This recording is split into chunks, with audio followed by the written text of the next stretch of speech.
Hello, my YouTube family. I think this video is very important, especially because of what's going on nowadays with police brutality, people getting shot, officers getting shot, the bad community relations between officers and non-officers, and etc. I'm not saying that it's all like that, but I'm speaking upon the situations where it is. So tonight I got pulled. I got pulled over. Um, I got pulled over, and whenever I did get pulled over, I seen the officer from afar. I had seen him for a while. So next thing I know, I gave someone a ride, and I dropped them off at their house. Soon as I dropped them off at their house, and the other person that was with them parted and jumped in my car, then the officer, he just turned around and got right behind me. So the first thing that I did is pray, because we need a shield of prayer over us at all times, especially being a Christian, being a believer. We always need to have that shield of protection, because that is a weapon over all weapons.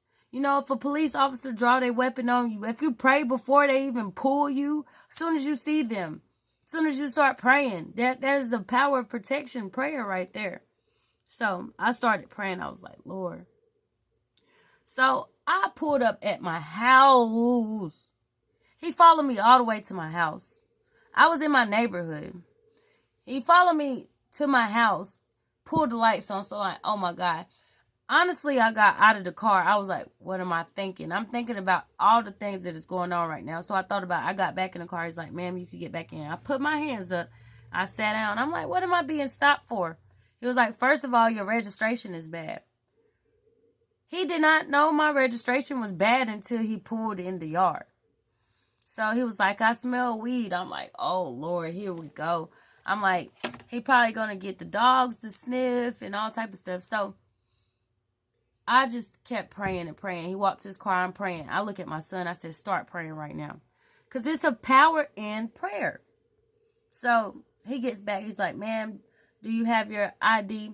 Honestly, I didn't. So I did have my license number. So I'm blah, blah, blah, blah, blah, blah, blah, blah, blah. Gave him the number. Told him to him. He walk off or whatever. I'm still nervous. I'm like, I can't believe this is happening, sir. He like, do you have any warrants or anything? I'm like, no. And he was like, well, I'm going to make sure all this checks off. I'm like, sir, I can't believe I'm going through this. Now, I done prayed. I'm talking education, like, I ain't talking all ghetto and hood and stuff. Then he's like, who's the person next to you? I'm like, oh, Lord.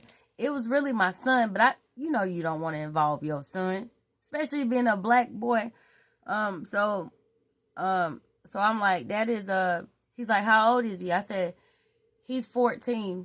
And I said, and I changed the subject because it was two other kids. I'm like, the other two are 10 and 8. So